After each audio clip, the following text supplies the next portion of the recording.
One of the most important lessons from Stoicism is how to stop suffering. Not all suffering is bad.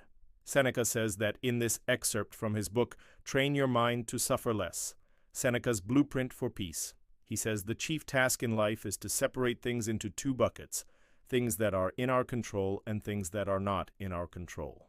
To put it another way, everything that is not up to us to do, say, or think. In other words, external events, things we blame on other people, things we don't have the power to change, those are all things we should let go of because they're none of our concern. Our only concern should be our own thoughts, our own actions, our own words.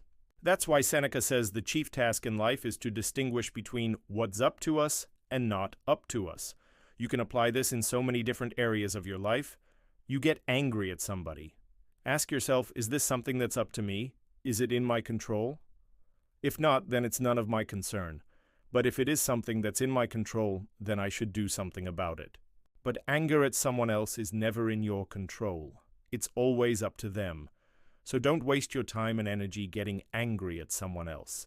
Instead, focus on things that are up to you.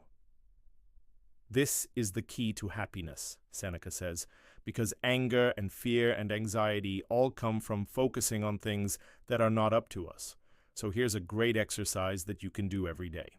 Think of 3 situations that cause you stress, 3 situations that you worry about, 3 things that make you angry.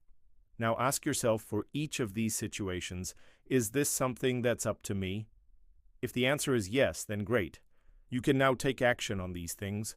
You can solve problems. You can change your behavior. You can do something to fix the situation. If the answer is no, then ask yourself, why am I stressing about this? Why am I worrying about this? Why am I letting this affect me when it's really none of my concern? And this will help you to reframe things in a different way. So many of us suffer unnecessarily because we worry about things that are not in our control. We get angry at things that are not in our control. We blame other people for things that are in our control. When you can reframe things in this way, you will suffer less. You will find more peace. Another way to find more peace, according to Seneca, is to think more about death. Now, this might sound weird, but stick with me here. Thinking about death, he says, will help you to put things in perspective. Let me give you an example. You're walking down the street and you see somebody who looks wealthier than you. What do you think? What's the first thing that goes through your mind? You probably think, that person is lucky. They have more money than me. Or you might compare yourself to someone who is less fortunate than you. You might feel envious or bitter or ungrateful. All of these emotions come from focusing on the things that we don't have and wanting what other people have. But what does this do to us? This kind of thinking destroys our happiness. It makes us miserable.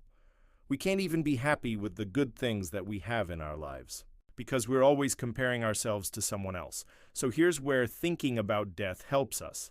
When you think about death, when you think about the fact that life is short, that it could end at any moment, what does this do to your perspective? It puts things in perspective. You realize that nothing is really that important. You realize that nothing is worth being envious of.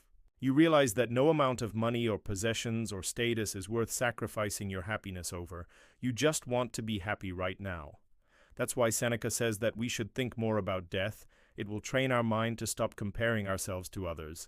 It will train our minds to appreciate what we already have. And it will train our minds to stop suffering. Like and subscribe to our channel for more Stoic wisdom and teachings like this.